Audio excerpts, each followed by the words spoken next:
Welcome to At the Iowa Farm Table, a podcast where we look at what does and does not work in the food system from our perspective here in Iowa. I'm Beth Hoffman, a journalist, author, and farmer, and this podcast is the production of the Iowa Food System Coalition. This week, we're going to revisit a past show, our 8th episode, about Iowa's water woes. It was a show about how and why we have issues in Iowa with nitrates in our water. Since that episode, a very long report with a very long name, the Central Iowa Source Water Research Assessment, was released. A group of 16 scientists looked at the data from the Raccoon and Des Moines rivers and confirmed that nearly 80% of the nitrates in the water come from agriculture. And they also reported nitrate pollution in Iowa is uniquely high compared to other states and not just around Des Moines. It's a complicated issue, and the report was really detailed, which I think left a lot of us feeling a bit overwhelmed. What can little old me do to help fix such a huge, systemic, complex problem?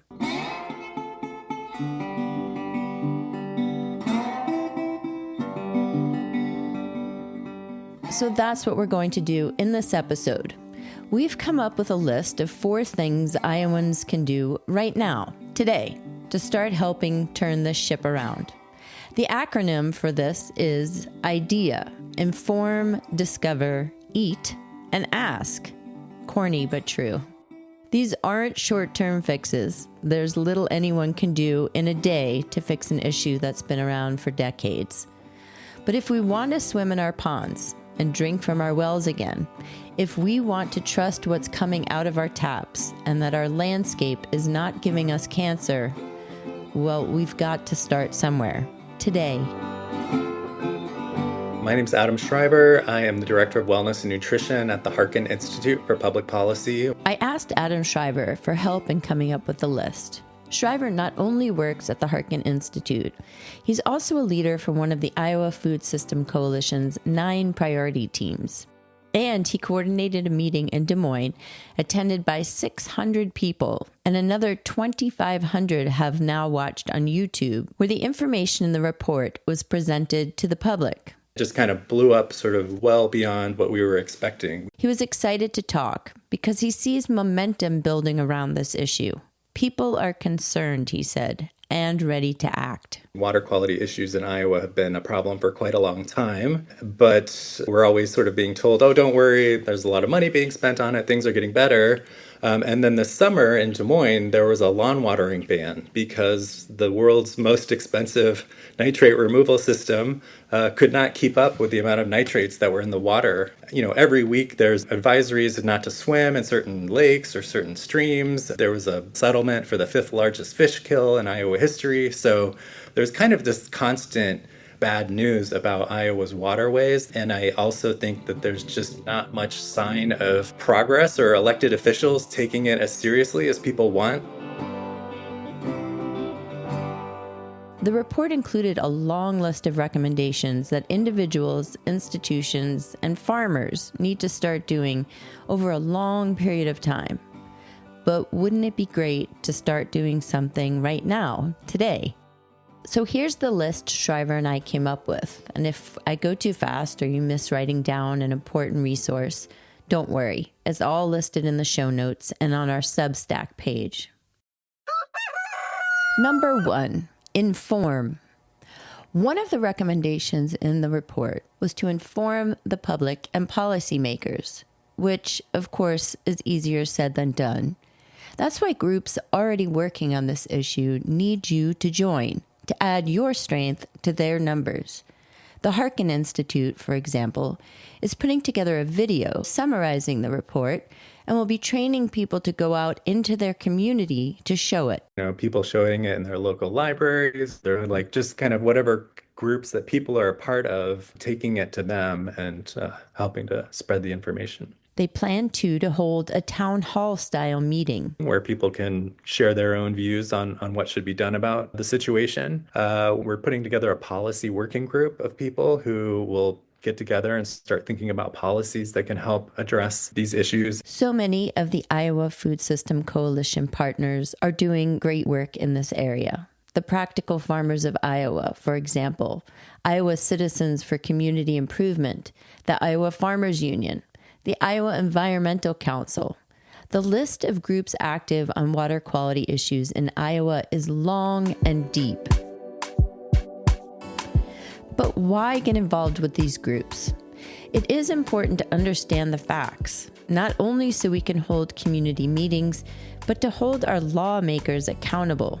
So far, very few lawmakers have publicly committed to solving the issue, including those running for governor or secretary of agriculture. There's not really people who are taking this issue on as a champion, like this is my issue, water quality.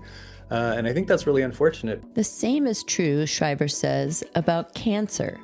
The Harkin Institute is working with the Iowa Farmers Union and the Iowa Environmental Council to hold cancer listening sessions throughout Iowa.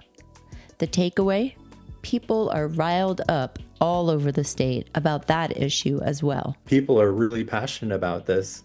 Everywhere we're going, people are concerned about cancer in, every corner of the state of Iowa. And when constituents are passionate and start asking informed questions about water quality and cancer rates, it'll become harder for them to ignore it and to deny that regulation is necessary for the greater good, especially in the upcoming election year. It's such a huge issue that people are not taking on to the extent that reflects what the public cares about. But it just seems like there's this big opportunity for people to be leaders on this issue, and I haven't seen a lot of it so far. These Iowa groups can help you get informed and can provide you with the resources to go and ask good questions.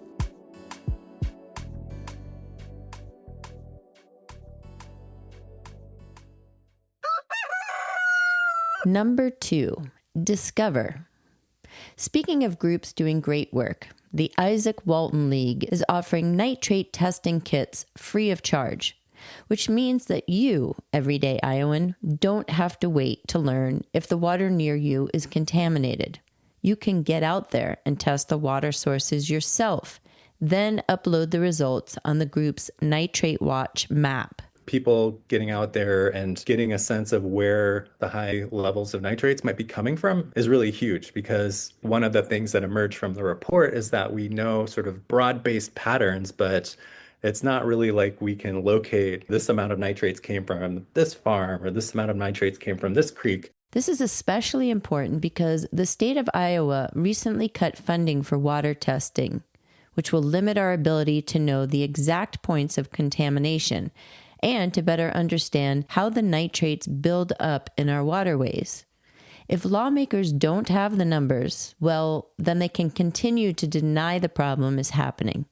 Crowdsourced data will help show patterns that cannot be ignored. What it can do is provide pointers and raise flags of things that people want to be paying attention to. So the citizen effort is a good way of starting off a process where if there are problem areas, then people can look more closely into it. Number 3, eat. Deep in the report, action number 15 recommends that groups should investigate how diverse crops and food-focused agriculture impacts water quality. Yet we don't need a study to tell us what we already know, that small-scale farms, those that rotate fruits, vegetables, nuts, and animals with a keen eye on the soil, they don't leave land bare for 8 months a year. They don't put out as much nitrogen fertilizer on the land, and they tend to have organic material on the ground to slow water down and not take nitrogen into our waterways. In Iowa, we are right now locked into the system that's basically corn and soybeans and CAFOs, and that system is always pushing towards more and more intensification, just something that is externalized so many different things, whether it's environment or public health or animal welfare or whatever. There's just this sort of constant pressure in our current system to always be producing more of those commodities. The externalities Shriver mentioned are the impacts on the environment, our air and water, for example, that the general public is burdened with as a result of farming practices. The choices one person makes on their land impacts us all. So how to change that? In 2024, the Iowa Food System Coalition released a food system plan for the state called Setting the Table for All Iowans. More than 50 groups and 600 individuals gave input into the plan, and it addresses how and why the system needs to change. One of the ways is by growing a whole lot more food in Iowa, not just corn and soybeans. We're never going to totally get rid of that system entirely, but the more that we're growing food directly for people, the more efficient the system is in the sense of not having all these environmental externalities and needing to find excuses where to send our corn when we're not able to have people buy it. And that's where you come in. Another concrete action you can take is to purchase at least some of your food from a local farmer. Instead of buying bacon or pork chops at a big box retailer where every cut will come from a confinement facility, take a little more time to buy directly from a nearby farm. Get those eggs from your neighbor's backyard chickens, or shop online at the Iowa Food Co-op or Grinnell Farm to Table, or one of the other food hubs in the state that source food from local farms. Because every time you make a local purchase, you're directing your dollars away from the commodity system and into your community. You're voting no to water pollution and creating market opportunities for farmers in your area to do something besides grow commodities. And last but not least, number 4, ask. So I mentioned above asking our policymakers to pay attention. This is a different kind of ask, and technically not one everyone can do, but it has the ability to really impact a lot of land. In Iowa, more than 50%, more than half of farmland is leased. In north central Iowa, that number is more than 60%, which means that more than 15 million acres in our state are farmed by someone who does not own the land, which, as you could imagine, can be problematic. If you don't own something, often you don't treat it with as much care. Think of how some people treat a rental apartment or car.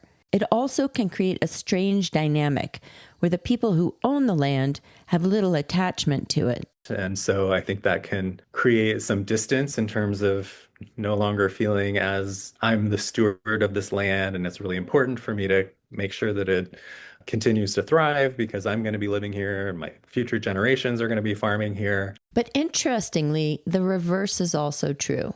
Many, many landowners really do care, but have no idea how to ask a farmer to put in cover crops or to not use as much fertilizer. It seems like maybe there's an opportunity for landowners to take more organized action to try to improve the situation. As a landowner, you have the right to ask for land and water to be taken care of in specific ways. Iowa State University and the Practical Farmers of Iowa offer information on the types of conservation practices that can be included in farm leases. And the Nature Conservancy has developed a document you can insert into a lease to ensure that cover crops get planted. If more landowners insist on better land stewardship and will play a lasting role in taking care of the farm along with the farmer, the more farms will be able to change their practices.